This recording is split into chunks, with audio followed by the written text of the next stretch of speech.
Hi there, welcome to Explain This, the podcast where we try to explain complex things in simpler ways for people of all ages. I'm your host Jin Kim, and today we'll talk about the mysterious phenomenon of burnout, how it can ruin our happiness, mental health, and even our dream job, and how we can fight back against it. Let's get started.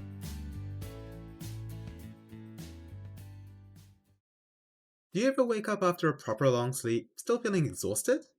Does the thought of going to work the next day stress you out, even when you're at home in your cozy bed next to your loved one? Have you found yourself not able to enjoy things you used to, like your hobbies, interests, and relationships with other people? Have you ever felt so stressed by everything in life that you thought if someone so much as touched you, you'd dissolve into bubbles? Do you feel disconnected from people, or feel so empty that you just can't give any of yourself to others? Have you ever caught yourself just not caring about anything or anyone? Do you ever feel like you're a burnt out candle in the wind? If you answered yes to any of the above questions, then congratulations, you are a human being. If you scoffed and said, "What loser feels that way?" then you're either extremely privileged, ignorant, or both. The truth of the matter is, we've all experienced life's punches to some degree, with some people getting it much rougher for one reason or another. But as universal as suffering is to all human beings, it's surprisingly recent that we recognized and labeled a specific type of life fatigue: burnout. You've probably heard of burnout. And no, I'm not talking about all the Fast and Furious movies. Although I sure feel burnt out with the number of ridiculous movies they're pumping out. Sorry, terrible dad joke. Anyway, whether it be from self-help podcasts or books, from a friend who told you that they're feeling burnt out and need help, or a coworker cautiously querying whether you're struggling and feeling burnt out at work, the word burnout has been creeping into our daily lives in the past couple decades. So what exactly is this mysterious burnout, and why is it an important concept to understand? Let's start explaining burnout to you using a metaphor, then talk about it in much more detail after that.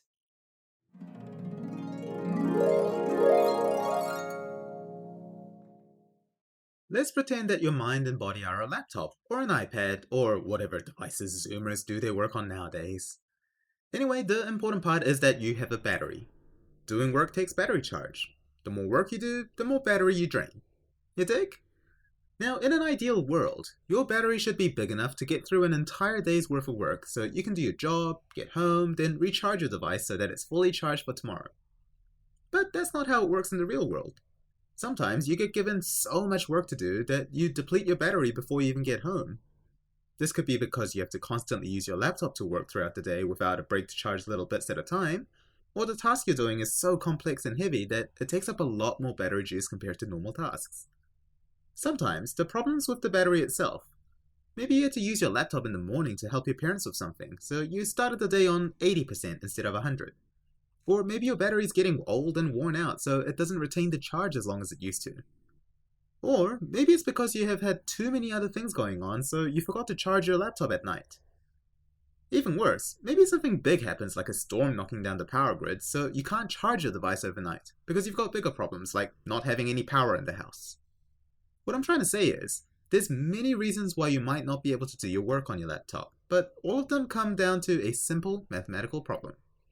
If the amount of battery you need for the day is greater than the charge your battery has, then your laptop is going to be flat, and you're not going to get any work done, and you're going to feel bad. If it happens over and over, then your battery keeps getting drained really quickly. It might even affect the long-term health of your battery, and you might need to replace your battery, because it's burnt out. Except that's when our metaphor breaks down a bit, because unlike laptops and batteries, you just can't go to Amazon and order a brand spanking new you. So you gotta take care of your battery, because you get one life on this planet, and you might as well live a happy, content, fulfilling life.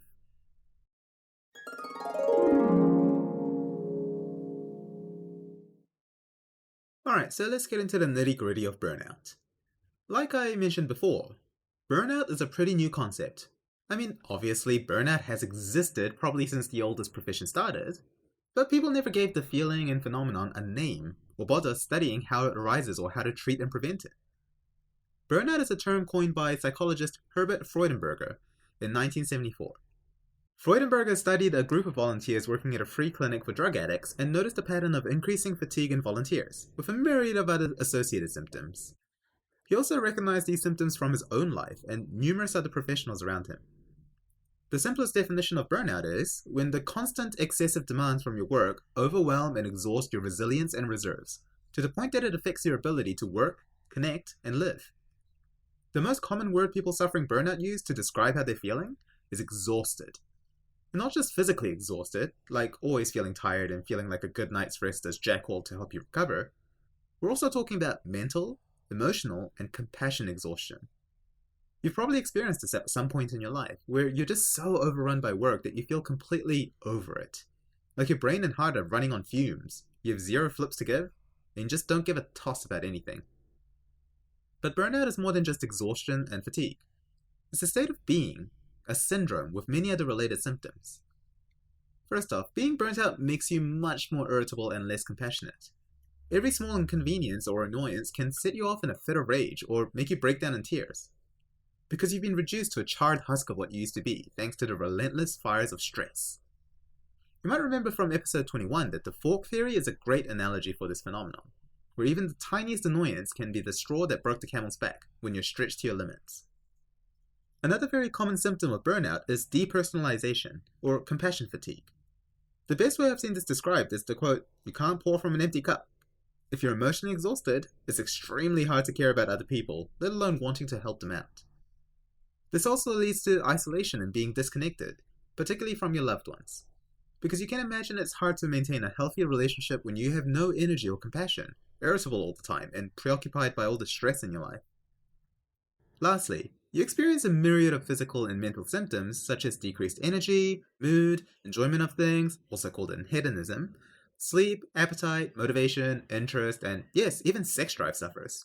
So basically, burnout sucks all the joy out of life and drains you of your drive to live, your joie de vivre. Which sucks because social connection, compassion, hobbies and interests, exercise, sleep, all of the things that would help you get out of this funk are decimated by burnout. Now, the astute listener might notice that many of these symptoms sound like what happened to people with depression. Burnout and depression actually share a lot in common, but burnout is not considered a mental illness formally. This is because the root cause of burnout usually lies in overwhelming work stress, so it's often highly situational. But it's important to notice because burnout can increase your risk of developing mental health problems such as depression or anxiety.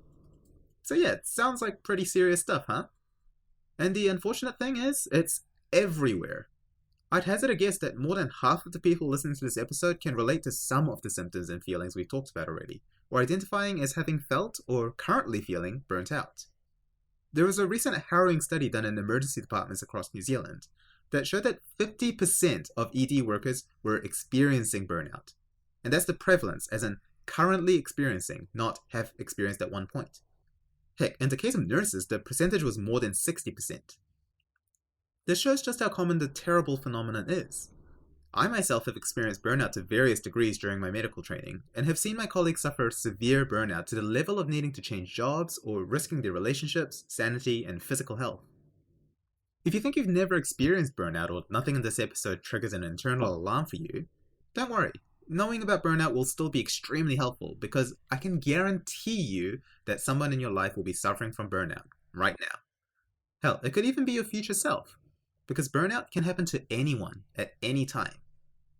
So in the next section, let's delve deeper into burnout and try to understand why we get burnt out and how it can creep up on us.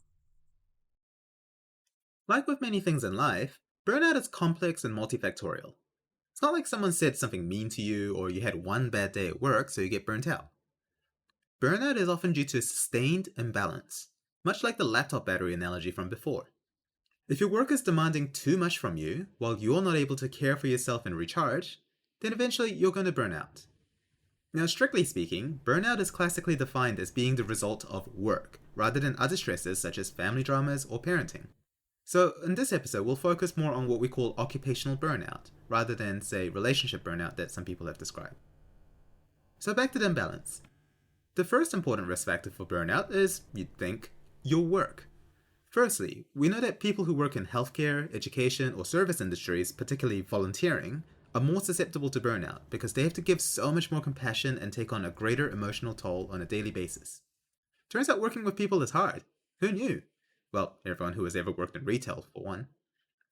Anyway, even if you're working your dream job, and no matter how often people say the bumper sticker line, "If you do what you love, you'll never work a day in your life." If you are overworked and under-rewarded, then you will get worn out, regardless of how wonderful your job is. Specifically, you'll be physically exhausted because you're working overtime and exerting yourself more at work, but you'll also wear out your patience. Because we're generally great at delaying gratification for a short-term goal, but our brains aren't well designed to patiently wait for a reward with no end in sight. So when your manager makes you work crunch time to finish a project, only to dump another massive project that you can't possibly finish by the optimistic deadline, then you're going to feel pretty exasperated. This is the concept of chronic emergencies, which I'm sure I'll do an episode on in the future.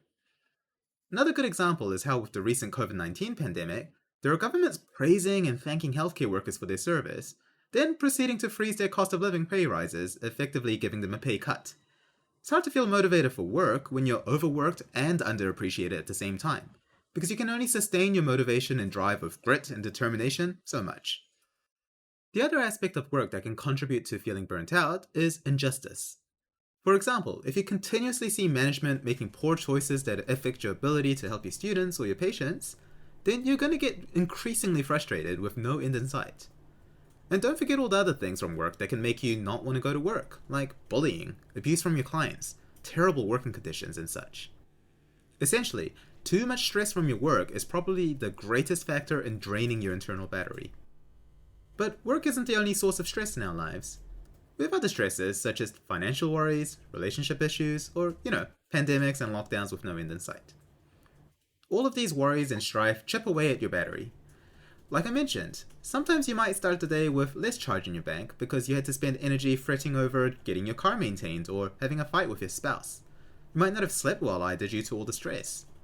Which leads nicely into the third big component of burnout. You. That's right, because burnout is something that happens to you, there are some individual factors that make you more susceptible. This might include your personality type, such as if you're more anxious and neurotic like I am, or tend to be more cynical or more type A. Conversely, if you have high self-esteem and self-love, tend to be agreeable, or have a positive outlook on life, such as being an optimistic nihilist, see episode 16, then you'll be more protected against burnout. This is because we all respond to stress in different ways. Some of us are really good at suppressing stress and pushing on to achieve our goals, but might only be able to do this over a short period of time, meaning that we eventually get worn out, like the horse from Animal Farm.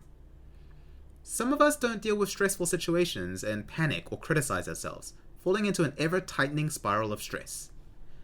Then there are some of us who hold ourselves accountable and do the best we can to remedy the crappy situation, but also choose to accept and work around limitations and obstacles that we can't do anything about. So depending on what kind of person you are and how you respond to stress, you might be more or less likely to get burnt out, even if you're placed in the exact same situation. Which leads us to the last very important factor that affects how likely you are to get burnt out: resilience. Resilience is your ability to withstand and recover from hardships and stress, kind of like your HP in a video game. If you have really good coping strategies, have a robust support network, and practice mindfulness and meditation frequently, then you'll take less damage per hit, while continuously regenerating your health, so you can tank a dungeon boss much better than others. Resilience comes from both our innate personality types, but also can be improved with the aforementioned factors. We'll talk more about how to improve resilience later in the episode. But it's important to note that resilience gives you much more of a buffer against burnout, so that you have time to diffuse the situation. But then again, it's not a permanent shield, so your resilience will be worn down eventually if you don't change something. Anyway, all of these factors balance against each other in life, but when there's an imbalance, such as work becoming suddenly much more intense and difficult due to a surge or a nasty boss, or you having extra stress due to a suffering relationship, you start to accumulate damage like teeny tiny paper cuts building up. Burnout is a sneaky bastard and tends to come on very insidiously. At first, you probably won't notice it because you'll think you had a bad day at work, but overall you're doing fine. But as the paper cuts accumulate, you're going to find yourself increasingly tired every day, calling in sick more often because you're suddenly falling ill more frequently, or noticing yourself become more irritable, lashing out and snapping at your partner or friends. It might get to the stage where your daily routines are affected, such as you losing interest in eating well, exercising, doing your hobbies, catching up with your friends, or getting motivated to work on pet projects, even sleeping properly. This is the critical point where you can tip the scales back towards balance with self-care. But if you don't even recognize it, because you don't listen to awesome podcasts that teach you the dangers of burnout, then you might slip further and further into the maws of burnout, until you feel like you just can't get yourself out of bed to go to work, or you don't give a flying brown Crayola about your work performance. Eventually, if nothing changes and burnout invades more and more of your life, you might slip into actual depression, leading to consequences like being demoted at work, losing your relationships, or even suffering physical ailments and thoughts of self-harm. Research has shown that people experiencing burnout have higher rates of various infectious diseases, as well as coronary heart disease. So, this is a real problem. Burnout probably is a major contributor to why we see high rates of suicide in the medical profession too. And despite how dangerous it is, people just don't know enough about it yet, so they don't recognize the early symptoms and end up crashing and burning and suffering. This is why it's important to regularly check yourself before you wreck yourself. I mean, you get your car's warranted fitness checked yearly, but how often do you really look into yourself and ask yourself how you're doing? When's the last time you did something to treat yourself? Furthermore, it's not just you that you should worry about, but also the people around you. It's really hard to notice the early signs of burnout within yourself, and it's often the people around you that notice that something's wrong first. So if you ever notice your friend or your colleague exhibiting symptoms such as being more exhausted than usual, getting more pessimistic and cynical, or being irritated by every little thing, it might be worth very cautiously asking them how they're really doing, or maybe just get them a cup of coffee. It might just be the wake-up call that people need to start caring for themselves. Now on that topic, now that we know all about what causes burnout and how it manifests, what can we do to prevent it, or to get out of the funk when we develop burnout? We'll take a short break, and then we'll talk about how to prevent and treat burnout. Welcome back. So you may have realized within this episode that you yourself may be experiencing some signs of burnout, or you're actually quite heavily burnt out, and that's the reason why you've been so tired and pissy all the time lately. So what can you do about it? Well, when it comes to treating and preventing burnout, the general underlying principle is the same. It's all about restoring balance, as all things should be. When it comes to implementing change, a useful concept to consider is that of efficiency. That is, what gives you the most bang for your buck? Because when you're burnt out, you're already working with far less mental and physical energy, so you might not be able to tackle huge systems issues like your work environment. So you want to start small with things you can change right now, with good effect. The first of this is making lifestyle changes to improve your work-life balance. You can't fix your workplace overnight, but you can slowly change what you do in your personal time to improve your resilience and let you recharge a bit more to combat stress and battery drain. For example, as cliched as it sounds, turns out regular exercise and eating healthy does make a difference on your mental health. That's why people recommend it. Because good circulation, fresh air, endorphin release, and normal regulation of hormones such as cortisol all help you have a clear head and feel physically better, so you have a bit more energy to combat burnout. Exercise also helps you give routine and a sense of control in your life, so it can help combat the feeling of powerlessness that burnout brings. It sounds paradoxic because you'd think you expend energy to exercise, but science has shown that you get back a lot more energy through regular exercise in the long run because you improve your physical conditioning. For me personally, I, like everyone else in the world apparently, found yoga particularly helpful during the lockdowns in 2020 because it gave me a 20 to 40 minute period where I was stretching and focusing on my body, not being distracted by anxiety-invoking news or social media. It's also not that strenuous, improves flexibility, and gives you a chance to have some peace and quiet and meditate. And that ties in nicely to the other thing you can do routinely to help your resilience: mindfulness and meditation. You've probably heard the term mindfulness get thrown around in recent times. I'll do a proper episode on it sometime, I promise, but the gist of it is that mindfulness is a state of mind where you're aware of and attentive to the present, accepting it while not being judgmental. Sounds a bit hippy-dippy, but actually all it means is that you're being intentional and aware of your present self, not just getting dragged around like a ragdoll by greater forces than you. It lets you live in the moment more, helps you identify why you're feeling down or tired, while accepting that it's okay to feel bad or down at times. For example, when you feel like you're not winning at work because the workload keeps piling up more and more despite you giving your maximum effort, it's easy to fall into the vicious cycle of thinking you're bad at your job, so being less motivated and actually doing worse. But if you're practicing mindfulness, you can help detach yourself from the self-pity and self-hate and reasonably analyze the situation, trying to figure out what emotion are you feeling and why are you feeling that way. And then you'll see that, no, you're actually doing an appropriate amount of work, but you're being given an unreasonable amount of workload that you couldn't possibly have done in this time frame. You You might also identify that you're feeling agitated because your brain thinks something bad will happen if you don't finish all the work, so you're getting really anxious. But the rational part of your brain might understand that, you know what, no one's going to die or get hurt if you don't finish all your work, so you can chill out a bit. A significant portion of our unhappiness comes from within our own minds, because our brains can be a real bastard that tells us evil things. There are numerous studies showing how mindfulness can reduce stress and increase happiness by hushing those nasty internal voices, letting you focus on important things like self-care and doing reasonable amounts of work. It also lets you handle stress better because you become more proactive rather than reactive, like I said.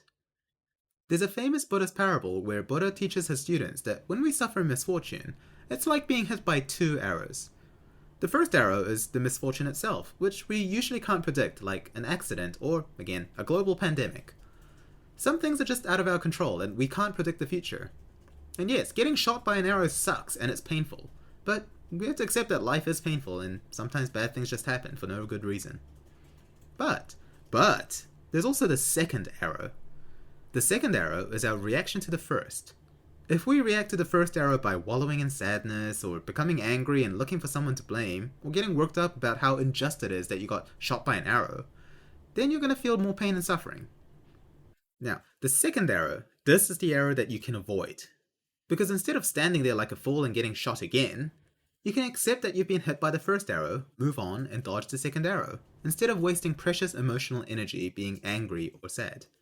Which sounds easier said than done, but this is where mindfulness, meditation, and yoga all come in handy, because they let you practice responding to stress in a much calmer, accepting way, so that you can avoid the allegorical second arrow. Because at the end of the day, the thing that we can change the most and have the most control over is how we perceive things. Social media, marketing, journalism, they all prey on our attention, perception, and opinions for their own gains. So we do need to make an active effort to reclaim that, and that involves work. So you have to choose to proactively recover from stress, not react and fall into a negative spiral. You have to choose to be intentional with how you spend your time, doing things that make you happy and productive and fulfilled and recharged, rather than stressed and high-strung like doom-scrolling the news or Facebook. You have to choose to retake agency of your life, so you don't feel so powerless in the face of crushing workload. And yes, we'd said we'd start with the easier things, but we ended up talking about making some radical changes in how we react to stress. Oops. But seriously, improving your self-care and resilience is one of the best tools to fight back against burnout, because you're the person who has the most vested interest in your well-being. One more thing on what you can do in your personal time to help fight burnout.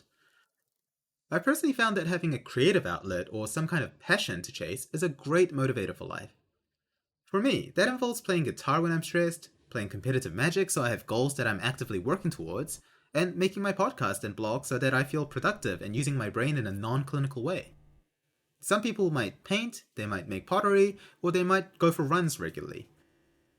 Not only do these kind of activities help distract you from the exhaustion that comes from work and life, but it also gives you things to look forward to, and gives you something to do when you can't go outside to do anything for the next 2 weeks because of lockdown. So finding hobbies and interests that put you in a flow state, or keep you engaged, is a real boon. Because these are the things that act like fast charging for your phone. It helps recharge your emotional energy so you have an extra oomph to use back at work. Alright, there's a lot of different ways already that we can fight against burnout, and that all involve just you and your own time. But we do have to acknowledge that all of these things involve you taking the onus and making the effort to fight for your own well-being. Some might call this having an internal locus of control. I remember one time we were getting taught about burnout and occupational stress during a teaching session at the hospital, and we were taught that even though burnout comes from being overworked, having poor support and resourcing at work, and terribly inefficient, unjust systems, but because none of these things can be changed, staff members should improve their resilience to fight burnout. Which is true in a sense, but it's also a bit of a middle finger from your workplace to say that, yeah, we're causing you to burn out, but you have to deal with it and fix it yourself because we're not going to change. Seems quite unfair, right? So while you work on improving your work-life balance and personal resilience, it's also very, very important to address that your workplace demanding too much from you is also a massive factor in burnout, and it needs to change. This might involve radical changes, such as moving to a 4-day work week rather than 5 days, changing the work culture so that you're not going from one crunch time to the next, or the department hiring more staff so that the workload isn't as severe. But it's also about the workplace rewarding you appropriately, from positive validation when you do a good job to actually remunerating you properly by giving you tangible rewards, like a pay rise to accommodate for the extra work you're doing. Because thoughts and prayers don't put food on the table. Also, there's been a positive trend of workplaces recognizing that employee well-being is important, because it turns out a healthy, well worker is more productive and wants to come to work more than an overworked, beaten down shell of a worker. But we're only at the beginning, and we need to keep pushing for systemic changes to improve overall well-being for staff. This might include formally introducing mental health days so people can take days off when they're starting to feel burnt out, so they have time to recharge with self-care and take a break. It might involve social activities and support groups, having good coffee or treats available to improve morale, or management stepping up and taking the mantle in terms of addressing workplace culture issues, coming up with active plans to change the work culture to improve the environment for everyone. And it's hard because many of these things still rely on overworked, exhausted workers to push for change, when the employers should be the ones providing the support. But, oh well, so it goes. One other work-related thing that you can do to help reduce your workload is developing healthy boundaries. One of the reasons people working in healthcare and education tend to burn out is because people often prey on those workers wanting to help people. So often, you end up getting overworked because you take too much on. So learning how to be assertive, saying no when you feel yourself reaching the limit, and protecting your self-interest is crucial in fighting back against burnout. And there's nothing wrong with that. You're allowed to protect yourself and take care of yourself. You technically don't owe anything to the workplace other than what your contract dictates. I always tell this to junior doctors, but one thing you have to learn when you start working at the hospital is the hospital doesn't give a shit about you. The hospital will rarely give back anything to you. It will only take, and take. So you have to learn to say no, like going home at a reasonable time, not being coerced into taking up extra shifts when you're already burnt out. And if you feel like despite all your actions and all your efforts, your workplace still remains a very toxic environment and you just don't foresee anything changing, then you might need to start looking for a different job because that's another choice you can make. You're allowed to quit and find a new job. The last thing when it comes to burnout is that even though it's not formally a mental illness, it is a significant negative force that can damage your life in terms of your physical health, mental health, and social health. So when you feel the full force of burnout and you feel like you're trying all you can but you're just not winning, please seek help. This might take the form of you reaching out to a friend or someone you trust to talk over a cup of coffee, just to vent all the frustrations and have someone listen to you. It might be talking to your mentor to seek advice on how to handle your current situation. But in many cases, you'd also benefit from getting professional help, such as seeing your family doctor or seeing a therapist. I'm a huge shiller for therapy because I feel that it's one of the most helpful things you can do in life to learn coping strategies, get a better understanding for your unconscious mind, and identify unhealthy habits that you can correct to have healthier, happier relationships and lives. I've been having regular therapy since last year, and I consider it like getting my brain defragmented and tuned every once in a while. I've already learned a lot of useful concepts and strategies such as differentiation and when-I statements that have made a massive positive change in my life and happiness levels. Most workplaces have EAP or Employee Assistance Programs that help hook you up to a counselor for free. So if you feel like you're struggling with burnout or any other issues affecting your enjoyment of life, I strongly recommend you to reach out and give therapy an honest try. There are lots of resources around to help get people into therapy, so if you're unsure, just look it up on the internet or ask people around you. Because if you feel no shame in going to your GP to get a physical checkup, you should also not feel bad or weird about seeing a therapist to get a checkup for your mind and heart. And on that note, remember that you're special and wonderful and important, but the universe doesn't revolve around just you. Remember to check in with your loved ones to see how they're coping, and never be afraid to extend a hand to a colleague you think might be struggling. Because even the smallest gesture, like you telling them that their work is appreciated, or telling them that you're concerned that they're unwell, might be the trigger they need to get themselves back on their feet, seek help, and fight back against the evil forces of burnout. I feel like we've only scratched the surface of burnout. If you're interested in burnout and evidence-based positive psychology, I can also recommend an awesome podcast called The Happiness Lab, where Dr. Laurie Santos goes over many different facets of the world of happiness science, where they use actual data and evidence to research how we can live happier, more fulfilling lives. I'll add a link in the show notes, so make sure to check it out. So what did we learn today? We learned about burnout, a very common but dangerous phenomenon that can happen when we have too much stress from work, with not enough ability to recharge and recuperate from it. We learned that burnout is characterized by physical, mental, and emotional exhaustion, irritability, compassion fatigue, and a myriad of depression symptoms such as loss of motivation, sleep, and interest in the good things in life. We learned that burnout can manifest in various ways, from getting sick more often, doing less well or showing up less to work, or being more snappy and distant at home from our loved ones. We learned that resilience is one of the greatest tools to fight against burnout, and we can build resilience through changing our mindsets and attitudes, meditating, being mindful, and taking care of ourselves through exercise, socializing, and having creative outlets. We learned that there are many things we can change in our workplace to make work more fun and productive without sacrificing our sanity. And we also learned that it's important to respect our boundaries and make sure that we're protecting our self-interests. We learned that therapy is an extremely useful and potent tool that everyone should try properly, because no one is perfect and we can all benefit from it, no matter how troubled we are or how well adjusted we believe ourselves to be. Lastly, remember the quote, "You can't pour from an empty cup." Just remember that no matter how much you love your job and love helping people, you're no use to yourself or others if you're a high-strung ball of stress at the brink of crumbling to dust. So take care of yourself and be kind to yourself, because you're worth it. Okay, for today's 2 Minutes Explain, I thought I'd change up the tone and talk about something bigger than burnout and the stresses that we experience at work. Because we're not the center of the universe. Or are we? In fact, where is the center of the universe? So, back in the ye olde days, people had a different concept of what the universe was. For many cultures, Earth was the universe because they didn't know about space.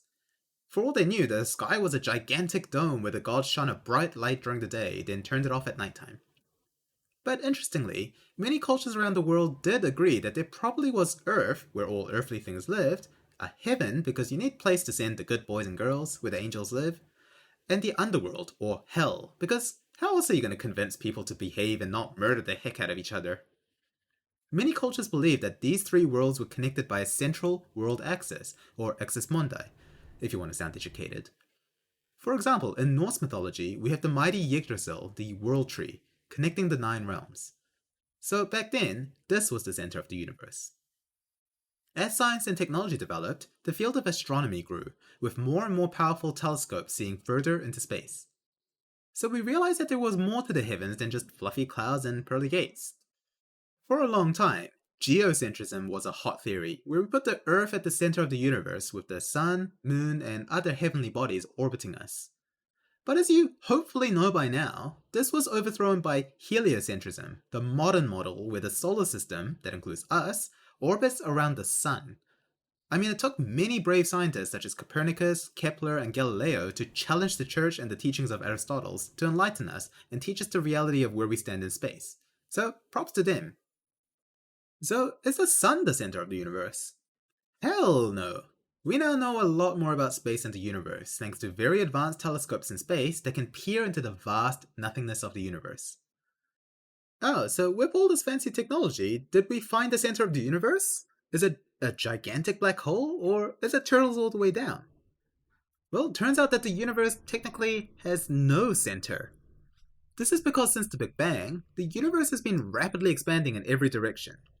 You'd think we could figure out where the center is by tracing back to where all the objects are expanding from, but weirdly, every object is moving away from every other object equally in all directions. It's like if you drew a bunch of dots on a balloon, then blew it up. The distance between each dot would increase, but there would be no center of the expansion. So that's weird. Apparently there is no center of the universe. Or is there? There's one other definition that can help us. The universe might not have a center, but the observable universe certainly does. The observable universe is what we often are referring to when we just say universe, because it's the portion of the universe that we can physically observe with our eyes, telescopes, or other fancy instruments. Since the speed of light is fixed and it's the fastest thing in the world, there's a maximum distance that we can observe at a given time, because the light from ludicrously far things from us wouldn't have reached us yet. Now, the center of the observable universe is, as you might have guessed, the observer, because it's a massive sphere with the observer being bang in the middle of it, observing in every direction. So if you were to gaze into the night sky to marvel at the observable universe, the center of that universe is you. Isn't that a lovely thought? In some sense of the word, we all are the center of the universe, and that just makes my cynical, burnt-out heart just a little bit warmer. Hope it brightens your day somewhat.